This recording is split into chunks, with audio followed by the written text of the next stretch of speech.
House Republicans planning to slash Social Security and Medicare.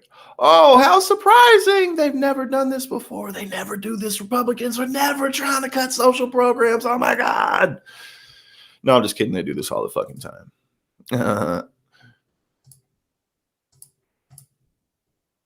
They totally do this like all the fucking time. And Donald Trump just came out and was like, hey, y'all can't do this, which again, we covered. And yeah, he's totally right on that. He's totally right. He's 100% correct. You know, this isn't popular no matter what. And they're going to frame it like, guys, we don't have a choice. We don't have any other options. We don't have any other options, you guys. It's for the greater good of the country to, you know, cut things you've been paying into your whole lives and that you know, count on. We can't help it. There's no other. Look at Kevin McCarthy. It looks like he just came out of a really tough meeting where there's just so much on the line. It's just like, oh, God, we don't have any other options, guys. elect Republicans so we can take everything away from you guys. You know, under the guise of tender love and care. House Republicans have alluded to cuts they want to make to the federal budget for months. They're becoming more explicit about those cuts involving Medicare and Social Security funds.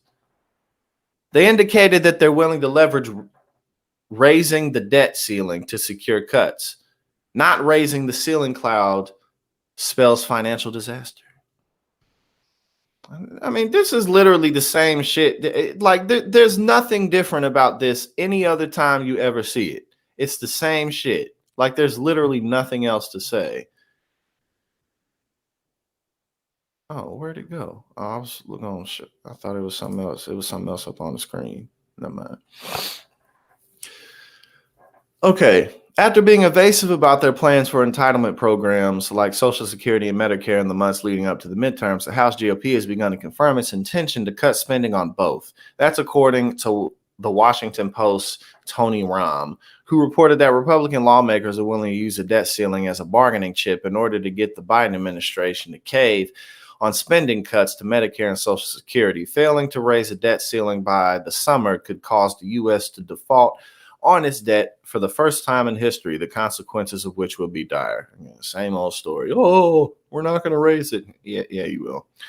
They'll raise it. We have no choice but to make hard decisions, Rep. Kevin Hern of Oklahoma, leader of the Conservative Republican Study Committee, told the Post. Everybody has to look at everything. Oh, same old, again, same old shit. Oh, there's no money. We got to give all these breaks to people who don't need them. And there's no money now. The Post reported that in the past few days, a group of Republican lawmakers have pushed for House panels that would recommend changes to Social Security and Medicare. Democrats control the Senate, and Republicans only have a slight majority in the House, but it's enough of a majority to give them power over the debt ceiling, a law restricting the amount of money the government can borrow to pay its bills.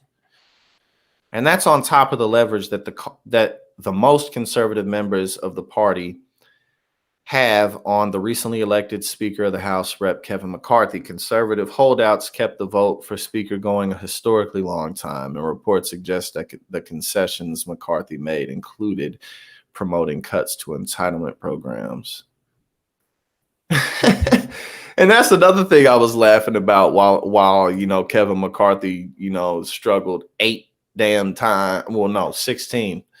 16 times to be confirmed. And it's just like, I mean, what would be the difference if Kevin McCarthy was in that seat and if some other Republican was in that seat? All these motherfuckers want to cut, quote unquote entitlement programs.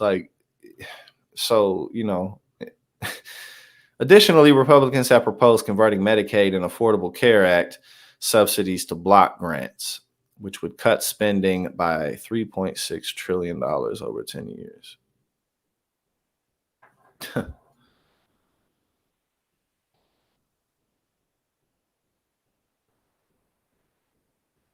Literally, I just read that paragraph in the quote. Like, literally nothing new. Literally nothing new. It's just like, oh, we have to do this. Oh. And ultimately, they're going to raise the debt ceiling. You know what I'm saying? Like ultimately, like they're going to do it because if that doesn't happen, the fucking economy, the country will collapse, which is to absolutely no one's benefit whatsoever. Ever at any point is that to anyone's benefit. You know, so ultimately they're gonna end up raising it like they always do. So, absolutely nothing new there. Absolutely nothing new there whatsoever.